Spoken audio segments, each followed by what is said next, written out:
हरिओम, उमानंदमय, ओम शांतिमय, ओम ज्ञानमय। आप सभी दर्शकों का हमारे चैनल पर स्वागत है। आज हम लोग बीएड 4th सेमेस्टर के अंतर्गत संतुलित आहार की अवधारणा के विषय में अध्ययन करेंगे। पहले हम लोग संतुलित आहार को समझेंगे, फिर उसकी अवधारणा को समझेंगे। अगर हम शाब्दिक अर्थ में लें तो संतुलित आहार का ये तात्पर्य होता है ऐसे खाद्य पदार्थों का सेवन करना जो हमारे शरीर में जो आवश्यक पोषक तत्वों की ज़रूरत है, जो ऊर्जा की ज़रूरत है, जो शारीरिक गतिविधियों को संचालन के लिए ज़रूरत है, जो शारीरिक अंगों के निर्माण के लिए ज़रूरत है, जो वृद्धि और विकास के लिए ज़रूरत है, उन सभी क्रियाओं एवं गतिविधियों के लिए पर्याप्त रूप में पोषक तत्व प्राप्त हों। तो ऐसे जो आहार को हम लोग क्या कहते हैं, संतुलित आहार कहते हैं। आइए इसको थोड़ा व्यवस्थित व्यापक रूप से हम लोग इसको देखते हैं, अध्ययन करते हैं। यदि हम संतुलित आहार की बात करें तो हर आयु समूहों में संतुलित आहार की मात्रा अलग अलग होती है। यानी विभिन्न आयु समूह में बालक के लिए कुछ और है, किशोरावस्था के लिए कुछ और है, युवा पुरुष के लिए कुछ और है, कठिन कार्य के लिए कुछ और है, सरल कार्य के लिए कुछ और है, मानसिक कार्य के लिए कुछ और है, वृद्ध के लिए कुछ और है।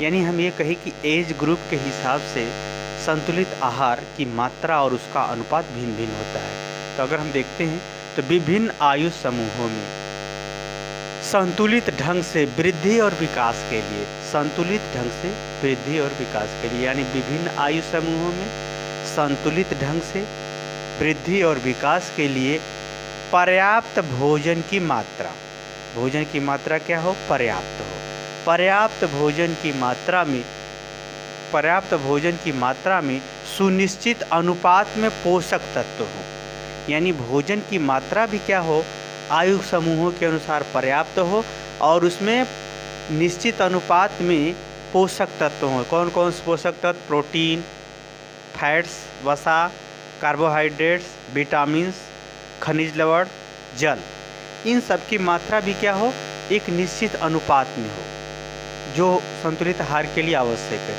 तब ऐसे आहार को या ऐसे खाद्य पदार्थ को हम क्या कहते हैं, संतुलित आहार कहते हैं। आहार का अर्थ होता है भोजन, संतुलित का अर्थ होता है संतुलित, निश्चित अनुपात और निश्चित मात्रा में जो भोजन हो, जो शारीरिक तत्वों के शारीरिक वृद्धि विकास के लिए आवश्यक हो, उपयोगी हो, उसे हम क्या कहते हैं, संतुलित आहार। यानी भोजन की वह सुनिश्चित मात्रा जिनमें विभिन्न पोषक तत्वों का सुनिश्चित अनुपात हो जो हमारे शरीर के वृद्धि विकास के लिए आवश्यक हो, उसे हम क्या कहते हैं, संतुलित आहार कहते हैं। उसे हम क्या कहते हैं, संतुलित आहार। इसको एक बार फिर देखिए, विभिन्न आयु समूहों में संतुलित ढंग से शारीरिक वृद्धि और विकास के लिए पर्याप्त भोजन की मात्रा में सुनिश्चित अनुपात में पोषक तत्व हों, तो ऐसे आहार को हम लोग क्या कहते हैं, संतुलित आहार। उसे हम क्या कहते हैं, संतुलित आहार। अब आप इसका अर्थ समझ गए होंगे, 2-4 बार आप इस वीडियो के देख लेंगे तो आप स्पष्ट रूप से लिख सकते हैं। परिभाषा है चाहे जिसकी मिले आप रट मारिए, उसको लिख डालिए, व्याख्या और इसके विभिन्न गतिविधियों को आप अर्थ के रूप में जरूर समझ गए। अब आती है अवधारणा। यानी हम लोगों को इस वीडियो के अंतर्गत क्या पढ़ना है, अवधारणा को ज़्यादा बेहतर ढंग से पढ़ना है कि अवधारणा होती क्या है। अवधारणा का मतलब होता है कि धारण करने वाला तत्व। उसमें संतुलित आहार में कौन कौन से तत्व प्रमुख होते हैं जिसके रूप में हम संतुलित आहार के विषय में एक व्यवस्थित सोच का हम लोग विकास करते हैं। तो अवधारणा में मतलब संतुलित आहार में कौन कौन से तत्व होते हैं। यदि हम इसके तत्व की बात करें तो पहला तत्व है वृद्धि। संतुलित आहार हमारी वृद्धि, हमारे अंगों की वृद्धि, विभिन्न क्रिया गतिविधियों की वृद्धि और विकास। विकास का अर्थ होता है वृद्धि का संतुलित स्वरूप विकास के रूप में देखा जाता है। विकास का स्वरूप व्यापक होता है। यानी संतुलित आहार का पहला जो अवधारणा अगर देखा जाए तो वृद्धि क्या है, वृद्धि और विकास है। जिसका हम मापन एग्जैक्ट कर सकते हैं उसको वृद्धि के रूप में देखते हैं, और जिसका हम व्यवहार में महसूस कर सकते हैं और उसको हम क्या करते हैं, विकास के रूप में देखते हैं। जैसे अगर हमारी शरीर की लंबाई बढ़ी तो ये हमारा वृद्धि है, लेकिन हमारा लंबाई के संग हमारा क्रिया, व्यवहार, ज्ञान, विचार इत्यादि सब कुछ बढ़ रहा है, तो वो सब कुछ जो होगा वो क्या कहलाएगा, विकास कहलाएगा। तो संतुलित आहार वृद्धि और विकास के विभिन्न गतिविधियों क्रियाकलापों को भी धारण किए रहता है। और क्या धारण किए रहता है, इसमें शारीरिक विकास, मानसिक विकास और संवेगात्मक विकास।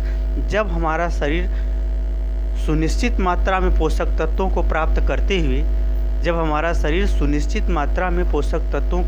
करते हुए विकास करता है, तब हमारा मानसिक विकास बहुत अच्छा होता है। और इसके संग संग जो संवेगात्मक जो संवेग होते हैं, जो इमोशंस होते हैं, जैसे काम, क्रोध, लोभ, मोह, प्रेम, घृणा, ईर्ष्या इत्यादि जो होते हैं, उसमें धनात्मक जो है संवेगों की ज़्यादा वृद्धि होती है और अनुकूल वृद्धि होती है। तो कहने का हमारा ये तात्पर्य है कि संतुलित आहार शारीरिक विकास के भी तत्व को धारण करता है, मानसिक विकास के भी तत्व को धारण करता है और संवेगात्मक गतिविधियाँ या संवेगात्मक इमोशंस विकास रूपी तत्व को भी धारण करता है। और क्या धारण करता है?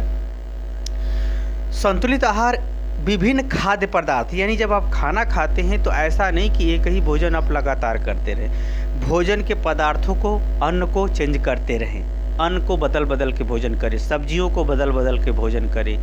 जैसे दूध है, तो अगर मैदानी और गर्मी वाले जो इलाके हैं, मैदानी क्षेत्र के जो मध्य भारत है, अगर उसमें लोग सुबह दही का सेवन करें या मट्ठा का सेवन करें तो ज़्यादा शरीर संतुलित रहेगा, पेट संबंधी बीमारी नहीं जल्दी पकड़ती है, आदमी स्वस्थ रहता है। तो दही, दूध, छाछ इत्यादि जो है इसको बदल बदल करके सेवन करना चाहिए।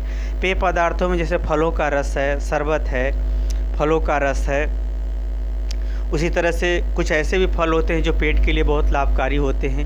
यानी पेय पदार्थ यानी रस से संबंधित शहद है इत्यादि जो पेय पदार्थ हैं जो हमारे शरीर को ऊर्जा प्रदान करते हैं या हमारे शरीर के वृद्धि विकास या प्रोटीन इत्यादि के लिए बहुत उपयोगी होते हैं, उनको भी बदल बदल के सेवन करना चाहिए। आप अगर बदल बदल के सेवन करेंगे तो शरीर में जो विभिन्न प्रकार के पोषक तत्वों, विभिन्न प्रकार के खनिज, लवण इत्यादि की जो ज़रूरत है वो आवश्यकता पूर्ति होती रहेगी। ऐसा आप बदल बदल के भोजन करते रहेंगे, सब्जियों में, फलों में, रस पदार्थों में, जो रस मिलते हैं जिन फलों से या अन्य चीज़ों से, वो सब बदल बदल के सेवन करेंगे तो आपका संतुलित आहार और संतुलित विकास आपका होगा। तो इस प्रकार से देखें, यह भी इसका जो है एक अवधारणा तत्व ये भी शामिल होता है। फिर उसके बाद अगर मुख्य रूप में देखा जाए तो प्रोटीन, फैट्स, कार्बोहाइड्रेट्स, विटामिन, खनिज लवण और वाटर, ये जितने हैं ये भी जो है क्या है, संतुलित आहार के एक तत्व हैं। ये भी इसके अवधारणा है, यह भी इसका एक स्वरूप है। तो अब जो संतुलित आहार की जो अवधारणा की बात करें तो प्रोटीन भी इसका जितना है, खनिज पोषक तत्व है, ये सभी इसके अवधारणा है। और विभिन्न प्रकार के खाद्य पदार्थों का सेवन करने से जो हमारा संतुलित विकास होगा, यह भी इसके तत्व हैं, यह भी इसकी अवधारणा है। शारीरिक, मानसिक और सांवेगिक विकास भी, शारीरिक गतिविधियों से संबंधित क्रियाकलापों का विकास भी, ये क्या है, इसकी अवधारणा है। अगर अवधारणा की बात करें तो सामान्यतः अवधारणा उन समस्त गतिविधियों का धारण किए हुए रहती है जो उस क्रिया के संचालन के लिए महत्वपूर्ण होते हैं। तो कौन कौन से इसमें हमने बताया? प्रोटीन बताया आपको, विभिन्न प्रकार के खाद्य पदार्थों को मैंने बताया, शारीरिक, सांवेगिक और मानसिक विकास संबंधी तत्वों को भी इसकी प्रमुख अवधारणा के रूप में हम लोग जानते हैं, समझते हैं। मुझे उम्मीद है कि संतुलित आहार का आप अर्थ और उसकी अवधारणा को व्यवस्थित रूप से समझ गए होंगे। समझ गए हैं तो कमेंट बॉक्स में ज़रूर बताइए। साथ ही मेरे चैनल को लाइक, शेयर, सब्सक्राइब भी कीजिए। हरिओम।